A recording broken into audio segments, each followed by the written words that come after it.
olóyin ládùn. ẹ káàbọ̀ padà sórí ètò olóyin ládùn. tó bá fẹ́ ẹ̀ṣẹ̀ ń darapọ̀ pẹ̀lú wa ní lórí ètò ní àwà adẹ̀ṣẹ̀ ń bẹ̀rẹ̀ náà èsì ìfẹ́ púpọ̀.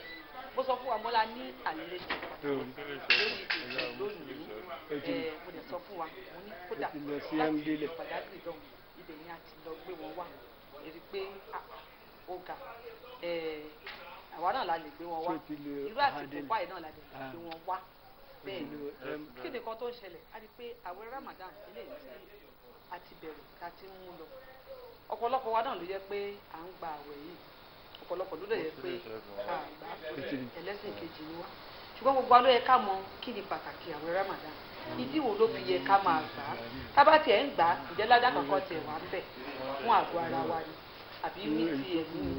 àbí kí tiẹ̀ ní gbogbo àwọn nǹkan tó ń ṣẹlẹ̀ kí nìkan tí ò yẹ kó máa ṣẹlẹ̀ ní àsìkò tí a wà yìí ìdí nìyí tí a fi dìde tí a fi lọ sí Badagry ní AFCON náà tí a lọ gbé àwọn bàbá wa wá wọ́n jẹ́ director of studies ní AFCON àwọn náà ní Dr. Abdulgafar Lanrewaju Yusuf ẹ káàbọ̀ sórí ètò lóyìn ládùn. àlàáfíà fún wa. àlàáfíà salamu aleykum. wa aleykum salaam wa rahmatulahi ta'ala. adẹ̀kú òǹgbẹ. àwọn ni ṣígbà. lágbára Ọlọ́run ẹni wa tó bẹ̀rẹ̀ náà ni wọ́n máa parí ẹ̀ ayọ̀ àtàlàáfíà. ẹ bá wa kí àwọn aráàlú. tó ẹ̀yin aráalé ashadu an la ilaha illallah wahdahu la sharika lahu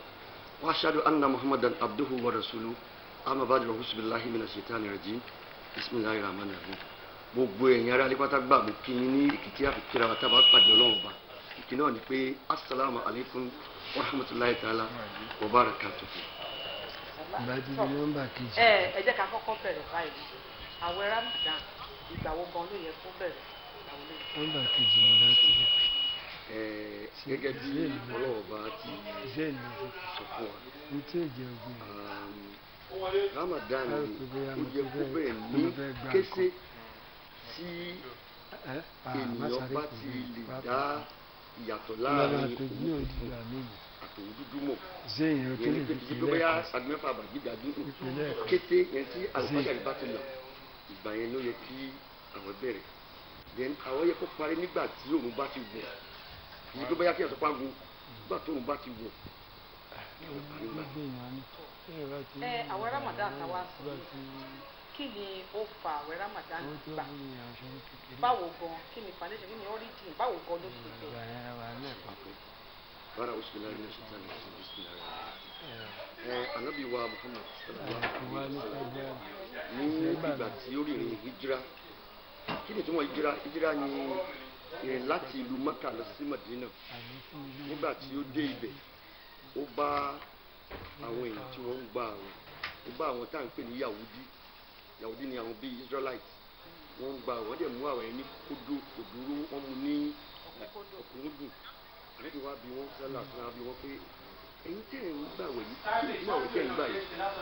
àlejò wa kẹtì ìfọwọ́ sọ fún wọn ní àwọn ń gbà wẹ̀ yìí ní ọjọ́ kẹwàá oṣù Muharram wọ́n ní nítorí pé ọjọ́ tí anabi Musa alayhi salatu wa salam anabi tá à ń pè ní Moses ní ọjọ́ tí ó rí ìṣẹ́gun gbà ọjọ́ ní èyí iṣẹ́ ẹgbọ́n tó ń wí anabi Musa tó ń wí náà tí wọn náà wọ́n gbọ́n náà wọ́n gbọ́dọ̀ ẹ̀ lásìmọ́dù ọ̀rẹ́ yìí náà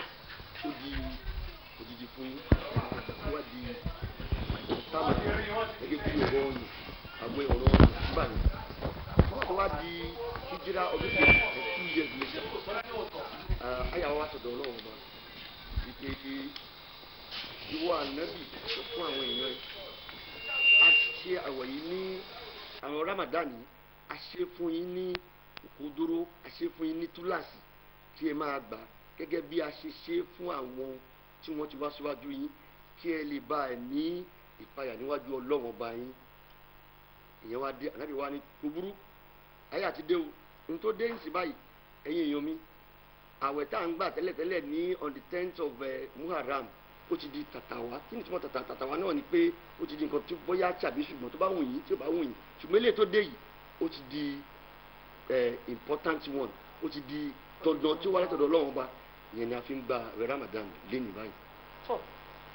mo sọ fún wa ẹ mọ̀ pé bí wọ́n ṣe ń sọ̀rọ̀ táwọn ọ̀jọ̀gbọ́n bá ti ń sọ̀rọ̀ ìyàtọ̀ máa ń wà ńbẹ̀ wọ́n ṣe ń gbé kalẹ̀ lẹ́sẹ̀lẹ́sẹ̀ ibi tẹ́ wá sọ́dẹ̀ yẹn kí wà ní pàtàkì àwẹ̀ gbígbà ilé fún àwọn mùsùlùmí. pàtàkì ẹ wà gidi gan tó yẹ pé tabaníkà bẹ̀rẹ̀ ọ̀làgbà lè má parí ẹ̀. alákọ̀ọ́kọ́ pàtàkì àwẹ̀ náà ni pé àsìkò tí ọlọ́run ọba Elédùmarè bó ṣe jẹ́ pé olórí aburú ayé àtọ̀run tá à ń pè ní àṣetánì tẹ́yìn ń pè léṣù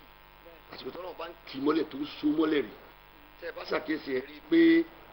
àwọn nǹkan bí èṣù bí wàhálà ó máa ń ṣòro lásìkò àwẹ̀ torí pé ọba aburú ti wà lórí ìṣó ọlọ́run bá ló pàṣẹ. Ànábì wa sọ fún àwa àlùmọ̀ rẹ̀ pé àwọn àlùmọ̀ àwọn ọlọ́run bá fún òun ní nǹkan márùn-ún tí ò fún ẹnì kankan. Aláwọ̀ kan bẹ̀ náà ni pé èṣù wọn á so mọ́lẹ̀. Ìkejì ń bẹ àsìkò àwẹ̀ yìí náà ni àsìkò tó yẹ pé a gbọ́dọ̀ máa gbà á tó yẹ pé a lọ sí ibi tá a ti ń ṣínu àgbàwẹ̀ àṣínu lẹ́yìn náà a tún wá mú àwọn nǹkan oríṣiríṣi tó yẹ pé bíi àjẹ tá à ń pè ní sàfù yẹn ni pé àjẹ sáárì Ànábì wa ní sáárì yẹn ó jẹ́ kí ló ti ń pè ó jẹ́ nǹkan súnà tòun a gbọ́dọ̀ jẹ sáárì tó yẹ pé try as much as possible jẹ jómi tó bá mi ẹlẹ́mìí jí kó má mú mi. ní pé sáárì yẹn dandan ni. dandan ni bẹ́ẹ̀ tẹ̀ lè jẹun bó tẹ̀ jómi lásán àbí tí kẹ́ gbé mu torí ó da bẹ́ẹ̀ Ànábì ní ká ṣe bẹ́ẹ̀. another thing tó tún jẹ́ pàtàkì bẹ́ẹ̀ ni pé ó tún máa ń ní àlùbáríkà dáadáa àlùbáríkà wà nù ẹ̀. àṣepọ̀ pàtàkì bẹ́ẹ̀ náà tún ni pé àwọn tó bá heavy yàtọ̀ sí àwọn àtẹ̀rẹ́gbẹ́ báyìí tó heavy tá àlùbáríkà tó wà nù àwẹ̀ náà ni pé ẹ̀ rí i pé àwọn tó bá heavy tọ́wọ́n bá jẹun láàárọ̀ tọ́wọ́n jẹun títí alẹ́ wọ́n á reduce weight then àlàáfíà àtọ́ra then system wa tá à ń pè ní intestine òun náà kò ní iṣẹ́ tó máa ṣe ẹlòmíì ó bàjẹ́ bisikíìtì sweetie tingbọ́n gbogbo ẹ̀ ẹnu má dilẹ̀ ẹ̀ rí i pé gbogbo ara yìí abẹ́rẹ́ sí tẹ́sí abẹ́rẹ́ sí ṣe abẹ́ máa sẹ́ nǹkan máa ṣe gbá máa ṣàwọn ṣùgbọ́n láti gba àwẹ̀ òun náà sinmi pàtẹ́ ti jẹ́ pé aago bíi ìdajì lẹ ti stop tẹ̀ jẹ́ kó ti dalẹ̀ so ìyá wà bẹ́ẹ̀ then lẹ́yìn náà àlàáfíà adé tára alẹ́ ìṣègùn tá a fẹ́ ṣe so oríṣiríṣi pàtàkì wà bẹ́ẹ̀ lẹ́yìn náà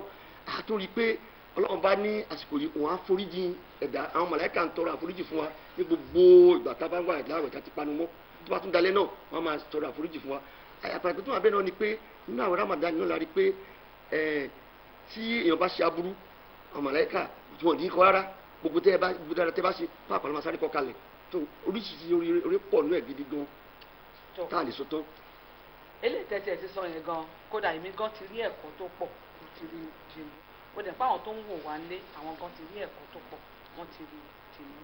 ní àsìkò tá a wá ń gba àwẹ̀ Ramadan yìí ǹjẹ́ ó ní àwọn òfin àwọn nǹkan tó kó yẹ ká má ṣe nínú àwẹ̀ ní àsìkò yìí tí kò yẹ kí mùsùlùmí kí àárín wọn ń bẹ̀ pé kò yẹ ká bẹ́ẹ̀ lù lásìkò àbí kò yẹ kó ṣe. ìṣàdúpẹ́ nǹkan tí a gbọ́dọ̀ ṣe pọ̀ gẹ́gẹ́ bí mo ti sọ tẹ̀kọ́ náà pé mẹ́nẹ́fì tẹ̀kọ́ alákọ̀ọ́ ń bẹ̀ a gbọ́dọ̀ desist ní àti ká jáwọ́ kúrò nínú ìsọkúsọ ìwòkúwò ìrúkúrì àbí ká máa sọ̀rọ̀ ọmọ ẹnìkejì wa láì dáa lásìkò àwẹ̀ báyìí kò yẹ kí ó ṣẹlẹ̀ kò yẹ ká máa ronú aburú kò yẹ ká máa sọ̀rọ̀ èèyàn láì dáa àbí ká máa ronú aburú àbí ká máa ṣe nǹkan tó ká dìsí àbí ká máa pa irọ́ àbí ká máa bí nǹkan tí yóò da gbogbo eléyìí a gbọ́dọ̀ desist náà tí àwẹ̀ bá ti dé. bàbá wa tí àwẹ̀ bá wá parí gbogbo àwọn nǹkan tẹ̀ kálẹ̀ ṣé kí wọ́n tún padà síbẹ̀. kódà ìdí tí Ànábì Muhammad sallam ṣe sọ fún rẹpẹtẹ inú ẹ̀rọ yìí pé gbogbo ohun tí à ń ṣe Ramadan fún oṣù kan yìí kó ti mú wa lára ṣe pé ẹni tí ò sọkúsọ tẹ́lẹ̀ tó yẹ pé àwẹ̀ wà ní ìfẹ́ sọkúsọ mi ìfẹ́ parọ́ mi ìfẹ́ lọ ojú olójú mi ìfẹ́ wò kan táwẹ̀ bá lọ tán á ti mọ́ra so pé ká padà síbẹ̀ rárá kí ọmọdé àbí ẹni tí ó bì kalẹ̀ tó tún lọ kó jẹ torí àsìkò yìí àdánà wà kódà ara oore náà ni pé àsìkò yìí tí ẹnìkan bá Ọlọ́run bá máa ń tún ojoojúmọ́ Ọlọ́run tún àlìjánná ṣe ló ń fọ̀ ló mọ torí pé ẹni tó bá gbẹ́mìí mi ara oore tó wà bẹ́ẹ̀ náà nìyẹn o ẹni tó bá gbẹ́mìí mi inú oṣù yìí ó ń lọ sáré ó ń lọ sí mi nìyẹn o kò sí wàhálà fún. ẹ má lọ para yín kẹ má dé. so kò sí wàhálà fún Ànábì lóṣù àdéhùn rẹ̀ kúrọ́ Ọlọ́run náà fún ara rẹ̀ ló dẹ̀ ti ní ara àfàtọ́ àbẹ́ ni pé oore oṣù yìí òun fún àwọn máa pín kò sí pé bóyá ẹ̀kọ́ màláka òun fún ẹ̀ lójókòó ló ń pín orí yìí ṣùgbọ́n má jẹ́ ká padà sí di aburú àti tẹ́lẹ̀tẹ́lẹ̀. ṣe ti gbọ́ wọ́n ní gbogbo ìwà burúkú ọwọ́ wa tábà ti wà dílẹ̀ nínú oṣù yìí ẹ jẹ́ kó máa lọ bẹ́ẹ̀ ká máa bá lọ ká máa mú ìgbésí ayé tuntun lọ. àwọn nǹkan bíi tí mo fẹ́ béèrè wọ́n ti fẹnu kàn ìyẹn ni pé kí ni àwọn àǹfààní tó wà ní inú àwẹ̀ gbígbà yìí bóyá fún àgọ́ ara wa ni wọ́n ti sọ bóyá fún tèmi wa ni wọ́n ti sọ ṣùgbọ́n sàrì jíjẹ tẹ́ sọ yìí pé ó ṣe dandan yìí a rí i pé láti jí sàrì àwọn ìyá wa àwọn ni wọ́n máa ń kópa tó pọ̀ nínú afẹ́sìnú sàrì jíjẹ gbogbo ẹ̀ ní àsìkò Ramadan yìí ipa gidi ni àwọn ìyá wa tó ń kó báwo ló ṣe wá yẹ kí àwọn bàbá wa kan máa ṣe ìkẹ́ àti ìkẹ́ àwọn ìyá wa nínú oṣù yìí. ṣe gẹ́gẹ́ bí Ọlọ́run bá ti sọ fún wa pé ar-rijalu qawwamuna 'ala an-nisa ni pé a fi àwọn ọkùnrin ṣe olórí fún gbogbo àwọn ìyàwó wa. Obìnrin dẹ̀rẹ̀ wọ́n dàbí nǹkan tó flexible ni nǹkan tó fẹ́lẹ́. Àwọn ní ète púpọ̀ kódà ète obìnrin 99 ni Ọlọ́run wa mọ̀ọ́mọ̀ gbé orí ẹ̀ fáwọn ọkùnrin tá à ń pè ní ọgbọ́n. Ọgbọ́n nìyẹn fún báyàwó lò ọkùnrin tó yẹ bá pé apàkùnrin tó bá jẹ́ tó rán ẹbí wa náà àtúwájú wa aróríṣiríṣi àpẹẹrẹ rẹ̀ tí obìnrin bá ṣe kó wàhálà tẹ́ wí yìí kò sí láti di láti lọ dáná tó bá wá di ìparí àwẹ̀ ọkùnrin tó bá jọkùnrin tó jọmọlẹ́ ànẹ́bì sẹ́lá á ṣàwọn kankan láti pé kó wá gift tó bá dáa kó gbé lọ pé aya mi kò ṣe gba èyí tó ṣe pẹ̀lú gbogbo àwẹ̀ yìí tó ṣe then another thing tó wà important torí mo sọ ń sàn kan lè máa gbọ́ kọ́ wọn sọ pé láìláwọ̀ ti gbọ́n sí wọn ní kò aṣọ fún mi kò aṣọ fún yẹn má tún dalẹ̀ wádìí. mọ́tò ni o rà fún bí o tó bá ti parí. àfa àgàfárí tí wọn ló tẹ́lẹ̀ sọ pé ọmọ bọ́dọ̀ aṣọ fún òun tí ò bá wá ní ìjẹ̀bú máa ń kórè kan wá ní ọ̀rọ̀ tútù wájú òjò owó lọ àwọn obìnrin wa ń gbà mí gan alẹ́ má fún ọ lówó pé ọ̀rọ̀ iná tó bá dùn àyà mi ṣe wo ọ̀rọ̀ tútù yẹn wá ọ̀pọ̀lọpọ̀ wo mo ṣe orí bóyá fẹ́ẹ̀ sára mi ló máa dán yìí oúnjẹ tuntun náà wọ́n ti ẹ̀ dùn Ọlọ́run jẹ́ ìwọ ẹ̀tì tó ṣe lọ́dún yìí kò ní jáṣe mọ́ ìwọ a tún máa ṣe pé ní ọdún tó ń bọ̀ wọ́n náà wà tún ṣe mí ní fẹ́lẹ́ mi lé ẹ̀ o tó máa fẹ́ bó ṣe pé àfẹ́ mi lè wà á sọ bẹ́ẹ̀ fún ọ ní fẹ́lẹ́ mi lé ẹ̀ wo eléyìí dùn gan ṣe ni kó o tó máa bá mi ṣe báyìí kó o dúpẹ́ lọ́wọ́ ẹ̀ kó o yìn ó bá ṣe ṣe kò ní sí kan tó burú kó kíìsì ìyàwó ẹ̀ kó dúpẹ́ owó kó dùnú kó nù kan so kẹ búra yín so eléyìí jẹ́ nǹkan tá a lè ṣe tó bìnrin láìkẹ́ ẹ̀tọ́ púpọ̀ kí pé à ń tàn yín o but at least kéèyàn fa ìmọ́ra kéèyàn bá aṣọ òyìn dandan ni kí ọkùnrin ṣe lè ní àsìkò tí àwẹ̀ bá lọ tọ́ káyọ̀ tó lọ sọ́kọ́ máa dúpẹ́ lọ́wọ́ ẹ̀ bó gbà ẹ̀yà mi ò sí kódà gba mi bá palẹ̀ mọ́ kó gbẹ lọ má wọrí jẹ́ kí n lọ bẹ kó má ti jẹ kó jẹun tán kó bá ní tó bá ti dín ìdájí kó bá kó àti ìwọ lórí àyà mú bá a kó lọ kitchen kó bá a fọ kódà bọ́ ní kó bá a dá àyè ìgbélé náà ara oríire náà ni. tó abẹ́ máa rí nǹkan bí kódà kò sí ẹni tí wọ́n bá ṣerú eléyìí fún tí orí ẹ̀ tí kò ní ṣe kíni tí kò ní wú orí ẹ̀ máa wú dáadáa kódà á tún wá ṣe jù bẹ́ẹ̀ lọ ní Ramadan ti ọdún tó ń pọ̀ ẹ̀yẹ̀ yẹ wa mo sọ fún wa mo ní bàbá wa tàgbé wá sórí ètò lónìí láti ìlú Badagry láti pé wọ́n wá Dr. Abdulgafar Ọlárẹ̀wájú Yusuf àwọn ni wọ́n jẹ́ Director of Studies ní ilé ìwé ibi tán ti ń kọ́ gbogbo wa àwa náà ti jẹ́ student wọn bí a ṣe lè ṣe ètò